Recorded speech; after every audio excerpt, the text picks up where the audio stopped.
नमस्कार, आप देख रहे हैं 4 PM और मैं हूं आपके साथ निधि तिवारी। कभी बीजेपी के लिए जाट पुत्र तो कभी किसान पुत्र का तमगा लेने वाले पूर्व उपराष्ट्रपति जगदीप धनखड़ पर एक और सनसनीखेज खुलासा हुआ है, जिसने न सिर्फ दिल्ली की सियासत को पूरी तरह से हिला दिया है, बल्कि विपक्ष के हाउस अरेस्ट होने का दावा भी कहीं न कहीं सही साबित होता नजर आ रहा है। दरअसल जगदीप धनखड़ को लेकर अब एक बिग ब्रेकिंग सामने आ रही है। खबर है कि जगदीप धनखड़ ने कोई इस्तीफा नहीं दिया है, बल्कि उनका इस्तीफा जबरन टाइप कराया गया है। पूरे मामले में राष्ट्रपति भवन से सवालों वाला लेटर सोशल मीडिया पर वायरल होते ही हड़कंप मच गया है। हर ओर एक बार फिर से यही सवाल खड़ा होता दिख रहा है कि आखिरकार जगदीप धनखड़ के साथ 21 जुलाई को क्या हुआ था, कौन सा लेटर सोशल मीडिया पर वायरल हुआ है जिसके बाद हड़कंप मचा है। ये सब कुछ हम आपको अपने इस रिपोर्ट में दिखाएंगे और उनमें धनखड़ के बारे में क्या कुछ लिखा है उसको भी बताएंगे। साथ ही इस पर भी चर्चा करेंगे कि ये क्यों कहा जा रहा है कि अमित शाह ने खुद ही जगदीप धनखड़ का इस्तीफा टाइप करा लिया। 21 जुलाई को संसद का मानसून सत्र शुरू हुआ। सुबह सब कुछ सामान्य था। उपराष्ट्रपति और राज्यसभा सभापति जगदीप धनखड़ अपनी कुर्सी पर बैठे, विपक्ष के नेता मल्लिकार्जुन खड़गे को जन्मदिन की बधाई दी और तो जस्टिस यशवंत वर्मा के खिलाफ महाभियोग प्रस्ताव का नोटिस भी स्वीकार किया। लेकिन यही वो क्षण था जहां से कहानी में सस्पेंस शुरू होता है। शाम होते होते अचानक खबर उड़ी कि जगदीप धनखड़ ने उपराष्ट्रपति पद से इस्तीफा दे दिया।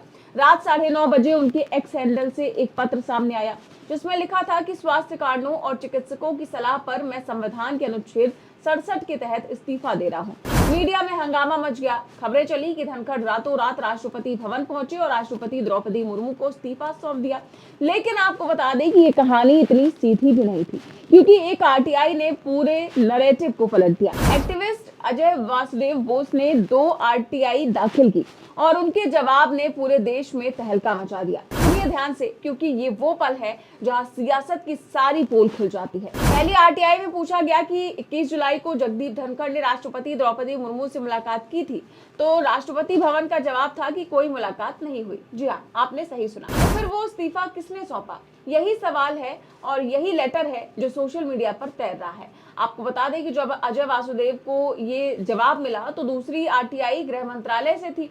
सवाल था कि क्या जगदीप धनखड़ का इस्तीफा गजट में अधिसूचित किया गया, तो जवाब आया कि हाँ। 22 जुलाई को गृह मंत्रालय ने एक गजट नोटिफिकेशन जारी किया, जिसमें लिखा था कि जगदीप धनखड़ अब उपराष्ट्रपति नहीं है। लेकिन दोस्तों, अगर धनखड़ राष्ट्रपति से मिले ही नहीं तो इस्तीफा कैसे स्वीकार हुआ? सोशल मीडिया पर यह आरटीआई अब वायरल हो रही है। लोग पूछ रहे हैं कि अगर धनखड़ ने इस्तीफा नहीं दिया तो क्या अमित शाह ने उनके लिए इस्तीफा लिखवा लिया? क्या ये संवैधानिक पद के साथ सत्ता का खुला दुरुपयोग नहीं है?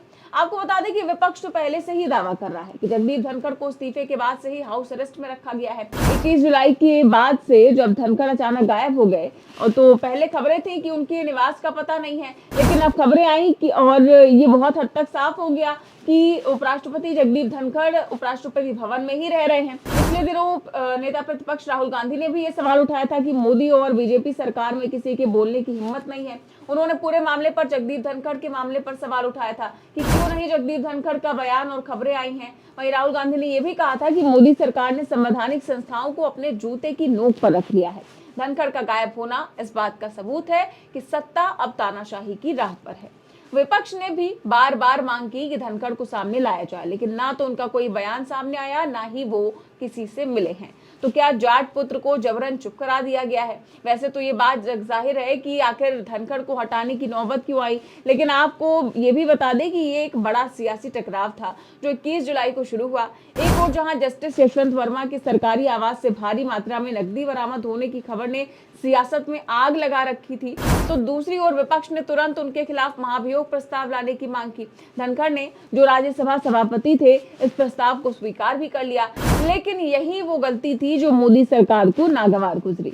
सूत्रों के मुताबिक सरकार चाहती थी कि इस मामले को लोकसभा में पेश कर खूब वाहवाही लूटी जाए और खुद को सुपर हीरो के रूप में पेश किया जाए, लेकिन धनखड़ ने विपक्ष के साथ तालमेल दिखाते हुए सरकार की मंशा पर पानी फेर दिया। खबरें थी कि अमित शाह ने धनखड़ को साफ चेतावनी दी कि वो इस प्रस्ताव को आगे ना बढ़ाएं, लेकिन धनखड़ अपने फैसले पर अड़े रहे। 21 जुलाई की दोपहर धनखड़ ने बिजनेस एडवाइजरी कमेटी की मीटिंग बुलाई, लेकिन बीजेपी के बड़े नेता जैसे जेपी नड्डा और किरण रिजिजू इस मीटिंग में शामिल ही नहीं हुए। विपक्ष ने इसे धनखड़ का अपमान बताया और फिर रात होते होते इस्तीफे की खबर आ गई। आपको बता दें कि ये मामला सिर्फ जगदीप धनखड़ का नहीं है, ये भारत के लोकतंत्र और संवैधानिक ढांचे पर सवाल उठाता है कि अगर एक उपराष्ट्रपति को इस तरह रातों रात हटाया जा सकता है तो क्या ये संदेश नहीं दिया जाता कि सत्ता संविधान से भी ऊपर है। विपक्ष ने इसे संवैधानिक हत्या करार दिया। जयराम रमेश ने कहा कि धनखड़ का इस्तीफा दिखाता है कि मोदी सरकार को आजाद ख्यालों वाले लोग पसंद नहीं है। कपिल सिब्बल ने सवाल उठाया कि अगर धनखड़ ने अपनी मर्जी से इस्तीफा दिया है तो वो सामने क्यों नहीं आ रहे हैं। ऐसे में बड़ा सवाल यही खड़ा हो रहा है कि अगर जगदीप धनखड़ राष्ट्रपति द्रौपदी मुर्मू से मिलने राष्ट्रपति भवन नहीं गए थे तो फिर इस्तीफा हुआ कैसे। क्या सिर्फ एक्स पर जो जगदीप धनखड़ का इस्तीफा आया, क्या वही लेटर ही इस्तीफा था। और अभी 2 दिन पहले ही खबर आई थी कि जगदीप धनखड़ का एक्स अकाउंट भी गायब है। तो सवाल यह है कि जगदीप धनखड़ का एक्स अकाउंट कहां गया।